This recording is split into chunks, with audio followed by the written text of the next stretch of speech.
should be pretty good, to be honest with you. I think we've seen some incredible plays from most of our teams today.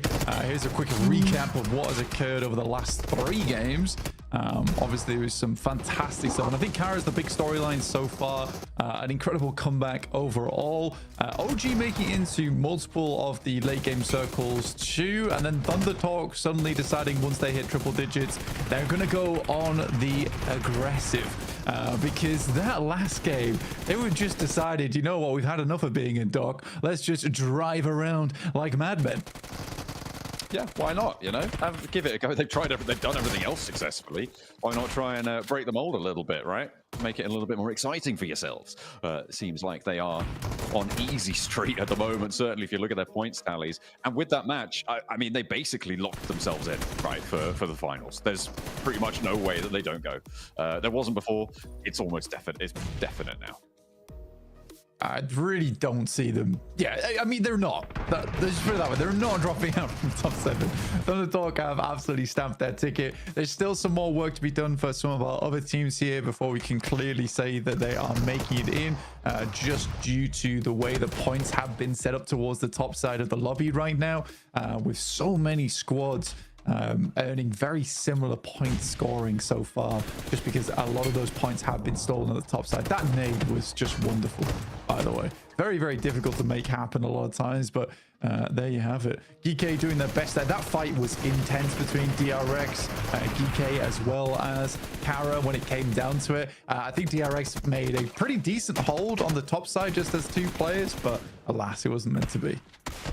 I mean, this setup as well on that south side, for one of the Thunder Talk players to go down was pretty nasty coming through from Aaron on Ulf. DRX as well on the warpath in the match. They were able to do quite a lot during that game. A huge number of elims added to their tally, where last game they really were reticent to do so. Top 4 players, though, coming on through. CEO still grabbing that logo. Like a tiger, like a lion, maybe. I don't know. But either way, he's top of the pride right now with 6 elims and 688 damage on that match. I like how you went for tiger, lion, and not the wolf, like the logo. But yeah, it looks more big cat than big dog, but either way, he's simple. Yeah, I guess so. Kekse from DRX, 1,000 damage done total, which is not bad at all. Revo, despite, you know, Alpha 7 not being in a lot of these games and kind of doing a little bit worse for wear today, still up there at 791 damage done total. But yeah, I think for Kara so far, just an incredible suit of games overall today. The 19 elim into, not quite getting the chicken dinner, into just getting the chicken dinner, really does take the cake there, though. Very, very fun stuff coming through. And Thunder Talk with their back-to-back at the start of the day. I'm hoping that we'll see other teams doing well in terms of chicken dinners towards the end of the day today. Maybe some other contestants added to the mix. I mean, it's still very possible for anyone to jump up towards that boundary. It is starting to get a little bit more unlikely for teams like GK, who are currently very much lagging behind everybody else, to see what they're going to be able to go for in the rest of the matches that they have. But they still got half of the games they have left to play. They've still got that opportunity, and it's now that they need to dig deep to push themselves a little bit higher up. 7th place is still achievable, even from 16th right now. And you do not want to be getting pushed down towards the league stages with the rest of everybody else. It makes it far more unlikely that you're going to be able to nab yourself one of those finals spots, which is what everybody's looking towards. Yeah, I mean, it is quite generous as well, the top 7.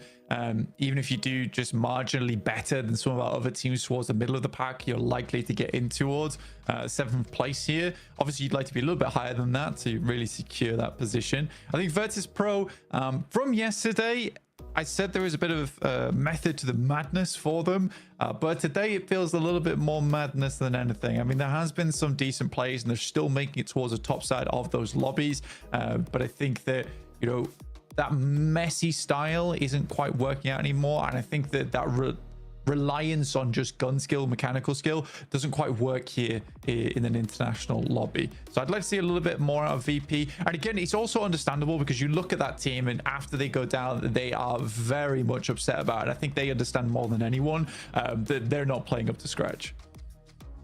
Yeah, it's going to be noticeable from within their own ranks. They're not blind to it. It is the sort of thing you do need to keep under advisement. Taking a look at some of the utility used during that last match. You can see able to do 2,100 damage for Kara. I mean, seems to be fairly chill. As you put their games back to back from day 1 to day 2, you see it's a big improvement coming on through here as they step on in to the limelight and really take up the majority of the stage. DRX getting 2 big back-to-back games too, Blank. I mean, we talked about their first match not being super strong. They still did get a chicken dinner, and here they were able to back it up with the elims. So a little bit of that worry that I had before is slightly assuaged for the South Korean squad.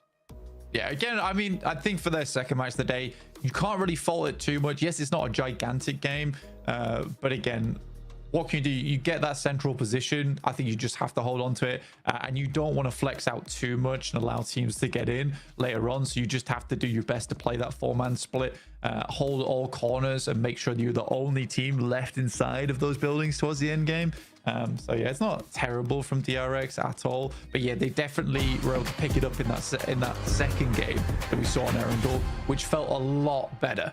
And like you say, I think definitely a lot of those worries are now gone. But we're heading in towards our 4th and final Erangel of the day now here on day 2 of the gauntlet. A really heavy south plane path as well, Blank, to kick things off for our last Erangel today.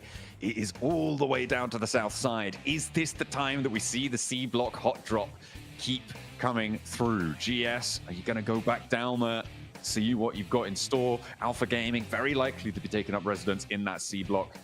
See just what happens. Looks like GSL a little bit earlier.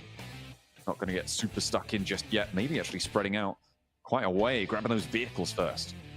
Yeah, I mean, they played this last time as well, where they kind of played on the western edge of Sosnovka and just preferred to play that one out and just gave Alpha Gaming Sosnovka in general, which seems to be working out for them. I mean, they can certainly play that position and get some good vehicles from there and loot up. It's a bit more of a split drop for them, but to be honest, I think come day 2, again, we talked about this earlier, is that I think they realized that APG is quite a stubborn team, despite them not looking extra hot in the tables. You'd rather just not fight them if there's another option available to you, which there absolutely is with this western drop for them. But yeah, this is one of the harshest circles here on Erangel, very much far on the south side. We'll see where the circle pops up to, directly over towards Yasnaya. So there's still a possibility to move out. Alpha 7 going towards their secondary drop spot in Lipovka, which is absolutely fine for them going forward. I'm curious to see how R8 plays this one out, because they'll maybe go over towards South George with vehicles and then wrap over the top of Severny potentially.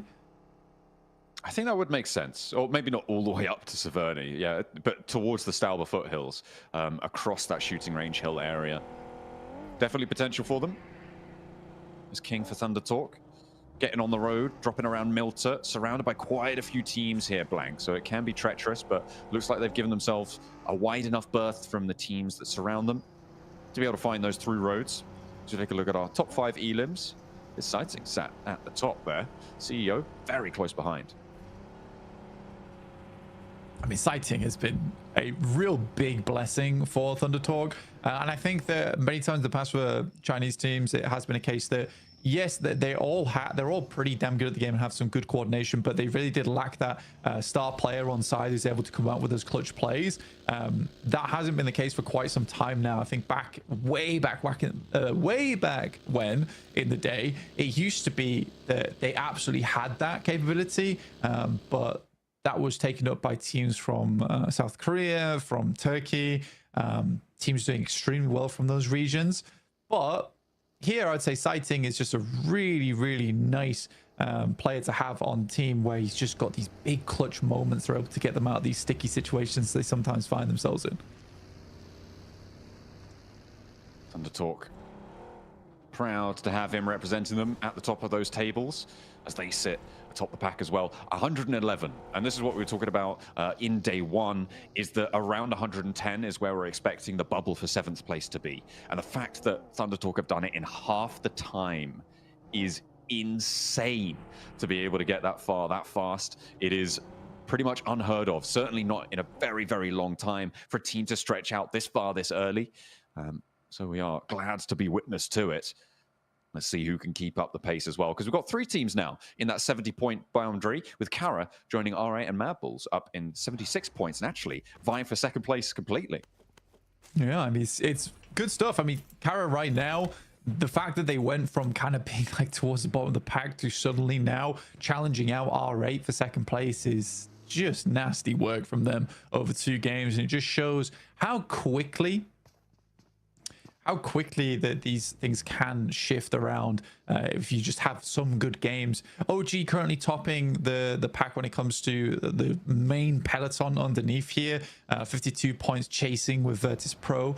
But yeah, OG being at 61 is a pretty solid place to be in for them going forward. But they still need to keep putting up those points if they want to stay ahead of the rest, because people are starting to catch up now.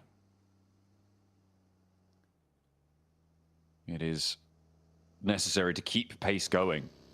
Unless you don't want Thunder Talker done. They could basically sleep for the rest of the tournament and probably be okay for the finals. At this stage, Wolves spot GS trying to make their way across this western bridge from the military island. But they're not quite able to find any knocks, and now Batten under a lot of pressure. A lot of players bearing down upon him, and he will not be able to pass that one off. That is going to be Wolves losing a player. First blood is drawn. Baton had a bit of a panic moment there. We've all been in that situation where you got 4 players all barreling towards you. I think that he didn't really quite know what the protocol was for that situation. The rest of the team left him behind in the dust, kind of providing himself a little bit of a scouting position, but sadly not meant to be, as Wolves go down yet again to 3 players. They've not been having the greatest day today. Been a little bit dismayed by their performance. It's been obvious to see in their faces. Hopefully they can bring things back up to speed again. And for a North American team, I think they're performing pretty admirably well in the international tournament with some of the best teams in the world here inside this lobby.